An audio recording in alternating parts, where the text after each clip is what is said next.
Hola, què tal? Benvinguts a Lectora Confinada. Avui vinc a parlar-vos de llibres per regalar. Acompanyeu-me.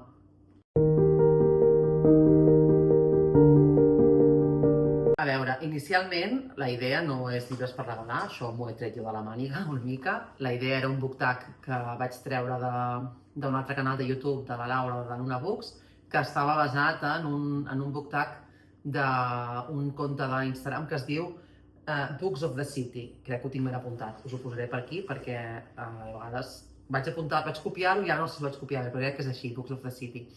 Llavors, hi ha 10 premisses que són per recomanar llibres bastant variats i jo he aprofitat per afegir-hi una mica la cosa de com s'acosta Nadal, de fer-ho llibres per regalar. De fet, la idea la vaig tenir perquè la primera premissa sí que parla de llibre per regalar a una persona. Llavors vaig pensar que tots eren llibres diferents i que tots podien ser idees per regalar.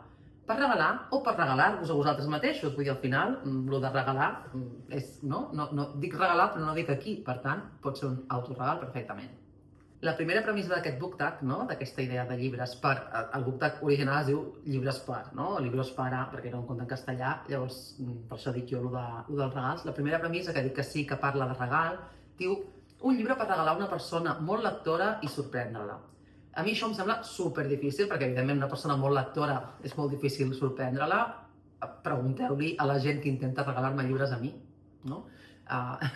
Vull dir, hi ha una part de com més llegim, més difícil de sorprendre'ns moltes vegades, no? I jo he tret un llibre que em va sorprendre a mi, no és un tipus de llibre que jo acostumi a llegir, no és un tipus de llibre amb el que normalment em senti còmode, però com em va sorprendre a mi, que soc molt lectora, vaig pensar que podria sorprendre a un altre lector.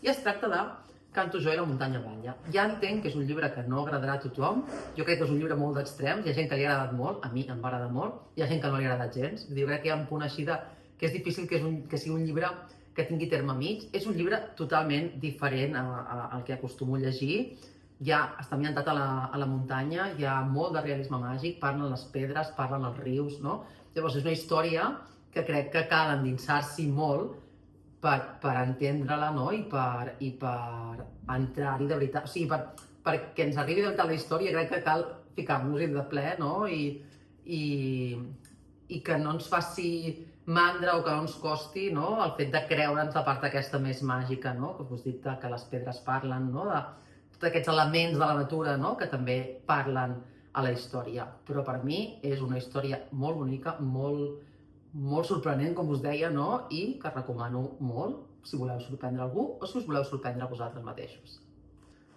La segona premissa és un llibre per enganxar-se a la lectura. Llavors, jo aquest l'imagino per enganxar-se a la lectura, això és una imaginació, interpretació meva, que hi he afegit jo, que entenc que és una mica el contrari de la primera premissa, que era per algú molt lector. Jo quan imagino aquest llibre, això, aquesta idea d'un llibre per enganxar-se a la lectura, entenc que és pensant en algú que no llegeix gaire o que no ha trobat un llibre que l'enganxi massa. Llavors, he buscat un llibre fàcil, un llibre que enganxi sense ser molt complicat, que enganxi però no que enganxi com un thriller o que enganxi com una novel·la així més de misteri, sinó que sigui alguna cosa més lleugera i més fàcil de llegir. I no he sigut gaire original, perquè entenc que és el típic llibre que es recomana a la gent que no li agrada llegir, entre cometes. A mi, la idea de recomanar llibres per qui no li agrada llegir sempre m'ha semblat terrible. Però en aquest cas entenc que és no tant per qui no li agrada llegir, sinó per qui no té ganes, com d'entrada, de començar amb alguna cosa molt complicada i necessita coses més lleugeres. Les calces al sol, de la Regina Rodríguez Sirvent. És un llibre que a mi em va agradar, però reconec que després de tot el boom que havia tingut, potser en algun moment esperava més, però vaig trobar un llibre molt entretingut, vaig empatitzar molt amb la protagonista, però perquè és psicòloga, estudiat de psicologia, ara no recordo si havia acabat la carrera.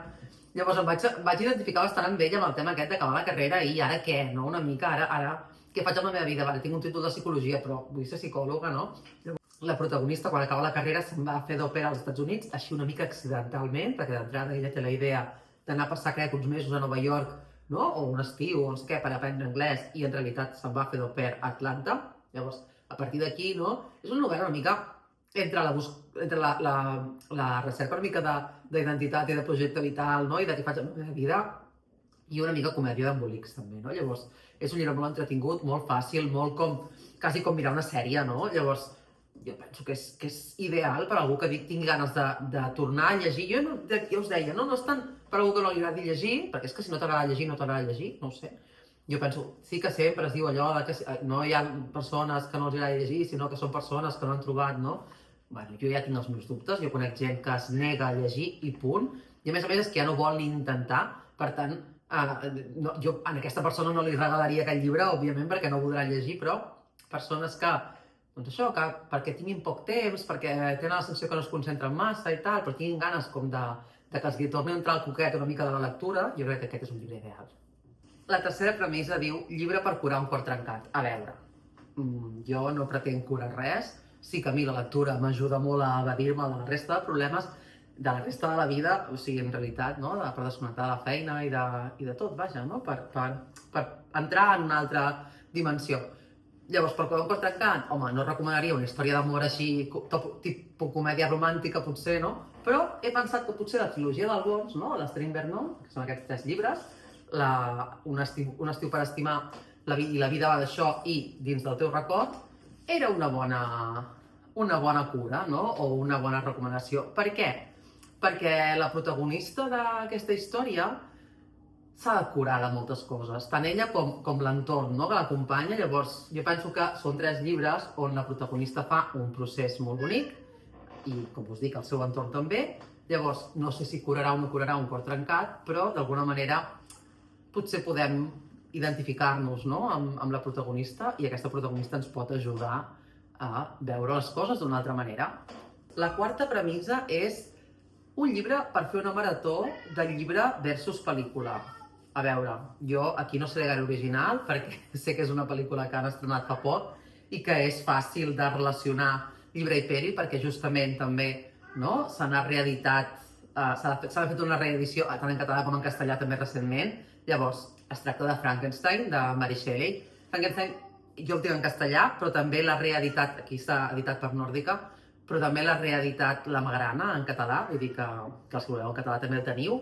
I què us he de dir de Frankenstein? L'acabo de llegir, en parlaré properament en el resum de llibres d'aquesta segona quinzena, crec, no sé si em vaig parlar la primera, no crec que és d'aquesta segona. Bueno, si ja n'he parlat, oblideu el que acabo de dir. I no, què voleu que us digui, no? Frankenstein, el monstre de Frankenstein, el doctor Frankenstein que juga una mica a ser Déu. I la veritat és que jo no l'havia llegit, és un clàssic, és un llibre que a mi mai m'havia cridat l'atenció. No sé per què em vaig decidir llegir-lo. Jo crec que va ser arrel de veure que feia la pel·lícula aquesta del Guillermo del Toro i vaig dir, bueno, provaré de llegir el llibre perquè no és gaire llarg. I la veritat és que el llibre m'ha encantat, jo li he donat 5 estrelles. O sigui, és un llibre que m'ha semblat una història brutal, que hi ha hagut moments que m'ha commogut el monstre, més que el doctor Frankenstein, evidentment. Els que heu llegit la història i coneixeu la història ja segurament enteneu per què. I que ara, aquest cap de setmana, si puc, ja ho veurem, perquè la setmana que ve, no ho sé, intentaré veure la pel·lícula, a veure què em sembla, també me n'han parlat molt bé, ja us ho explicaré. La 5a premissa és un llibre per reflexionar. Me n'han vingut molts al cap, molts que no són novel·les, que són més assaigs, no? Que reflexionen sobre temes en concrets, però m'ha vingut al cap aquest, El lector, de Bernhard Sling, editat per Univers. Aquest llibre, dic per reflexionar perquè és una novel·la molt breu. Jo vaig veure la pel·lícula fa bastants anys, quan la van estrenar al cinema, llavors no me'n recordo quin any era, però és que potser fa 20 anys, o potser fa més, és que ara no... O sigui, jo amb això podria ser de principis dels 2000 o podria ser del 2010, no, és abans del 2010 segur, vaja, diria. Jo era bastant més jove quan vaig veure la pel·lícula i reconec que la pel·lícula ja em va impactar, però el llibre em va impactar quan el vaig llegir fa 3 o 4 anys bastant més. Suposo que perquè també soc com més conscient del que hi passava, no? Aquest llibre hi ha com per reflexionar diferents temes, no?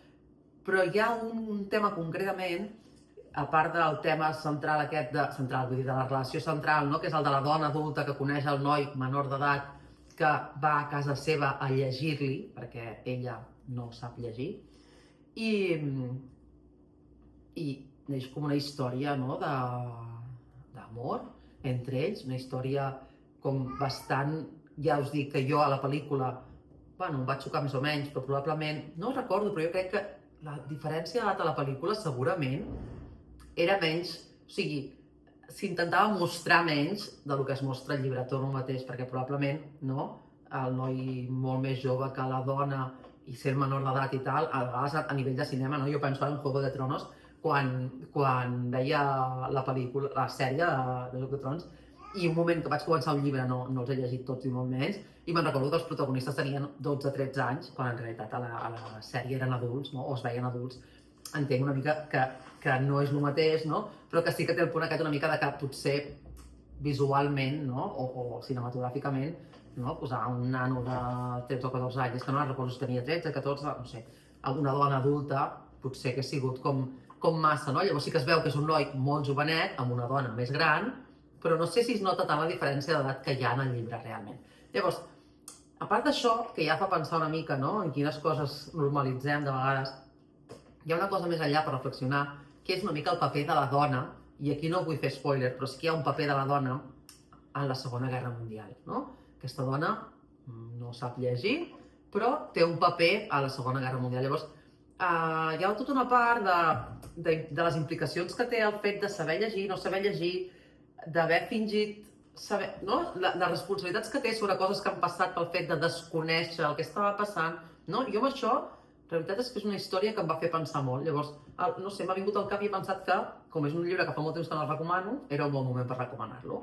Bé, la sisena premissa és un llibre per desconnectar, i aquí us porto un llibre que a mi em va, això, fer desconnectar moltíssim, que és No arribarem a les postes, de la Núria Fortuny. És una comèdia d'embolics, així, tal qual.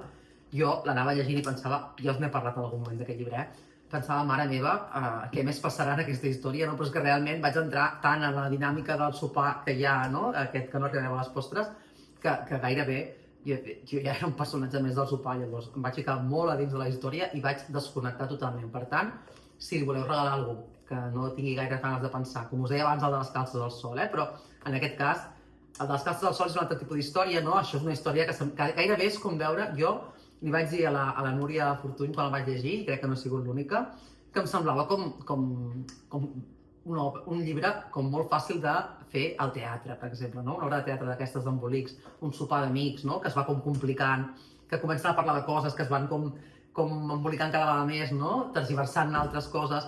Llavors em va semblar molt divertit, molt entretingut i molt de m'abadeixo i estic una estona que no penso en res. La següent és un llibre per llegir d'una tirada. Aquest és l'únic que no tinc en paper, aquest el tinc en digital, i es tracta de La trena, de la Letitia Colombani o Colombi, ara us lo posaré per aquí com sempre. Aquest llibre a mi em va semblar superbonic, és un llibre de 200 pàgines, és un llibre on hi ha 3 històries que, com diu el títol, no? La trena. La trena té un altre significat a la història, no? Però són 3 històries que es trenen entre elles. És una història d'una dona italiana que viu a Itàlia, no? I que el seu pare té un negoci, o sigui, el seu pare té un negoci i ella viu la vida així molt feliçment, no? Fins que, si no recordo malament, el pare mor, llavors ella està responsabilitzada de certes coses i li canvia la vida. Una nena índia que és de la casta més baixa, no? Dels intocables, crec que és, no? D'aquests que no poden anar a l'escola, no? Del nivell més baix de la Índia, diguéssim, no? Del nivell de castes més baix de la Índia, i una dona canadenca que també està passant per una situació vital estressant, no? Que és una dona que sempre ja va com amb molt d'estrès, no? Treballant, molta feina i tal, i li passa una sèrie de coses que fan que canviïn també la seva perspectiva. Llavors, com es creuen les històries d'aquestes 3 dones? Llegiu la història. El llibre em va encantar, i l'obra de teatre, protagonitzada per Marta Marco, per la Carlota Alsina, per la Clara Segura i la Cristina... no me'n recordo, la dona de... la Cristina... no me'n recordo com es diu, l'altra actriu no me'n recordo com es diu. Aquestes 4 actrius són meravelloses. L'obra de teatre va ser una passada. Jo, si la tornen a fer, us recomano moltíssim que l'aneu a veure, a part de llegir el llibre o de regalar el llibre, perquè aquest és el típic llibre, no diré que agrada a tothom, evidentment, però que conec a molta gent que li ha agradat i que crec que és un llibre fàcil de regalar. La 8a premissa és un llibre per riure, i jo, en un llibre per riure en català, no podia triar un altre que no fos Permuts i Vermuts de la Magda Minguet. No sé què dic, Permuts i Verbuts, de la Magda Minguet. La Magda Minguet, jo la vaig conèixer abans de llegir la novel·la, la vaig conèixer en una trobada que va organitzar l'Astrid Vernon, i realment és una superdivertida, i el llibre és superdivertit, i d'aquest sí que us diré poc, o sigui, és un llibre d'una dona que crea una aplicació de cites que en comptes de ser Tinder, no?, i posar la foto més o menys tonejada, no?, de la nostra cara, posen fotos de menjar i queden per... O sigui, amb el que fan match és el lloc de triar el restaurant, diguéssim, no? I van a menjar. Llavors, les fotos són de menjar.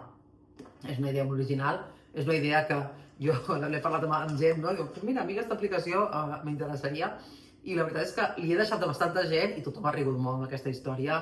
És ben bé una història, com us dic, també per desconnectar, com la de la Núria Fortuny, però és molt divertida. La novena premissa, jo no sé si regalaríeu algun llibre per plorar. Bueno, a mi me podeu regalar llibres per plorar. La gent que em coneix sap que soc lectora que m'agrada plorar o no, però que soc de llibres de patir, no? Llavors, jo us recomano Una vida, d'Alejandro Palomas. Clar que us recomano que llegiu els 3 llibres anteriors abans, Una mare, Un gos i un amor. Aquest el tinc en castellà jo, perquè el tinc de Destino, però està editat en català també pel Grup 62, no sé per quin segell exactament, no me'n recordo, per Columna potser, bueno, no ho sé, però bé, que sí, crec que és Columna. Es diu igual, es diu Una vida, la portada és la mateixa, per tant, us ensenyo el llibre en castellà, però és el mateix.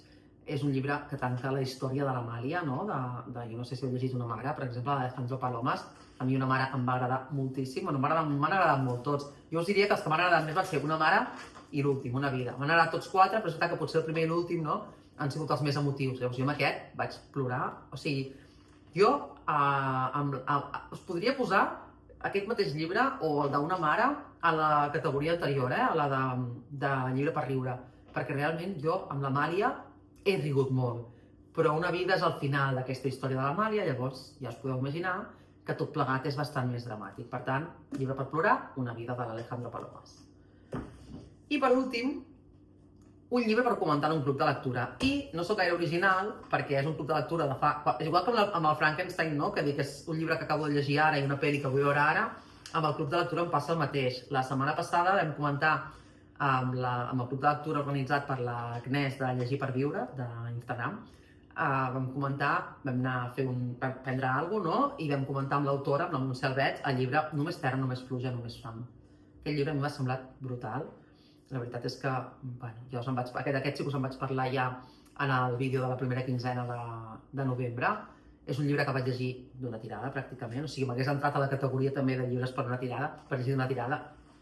És un llibre duríssim, és un llibre que cal parar per respirar, o sigui, es pot llegir d'una tirada, però és d'aquests que hi ha moments de, no?, què estic llegint?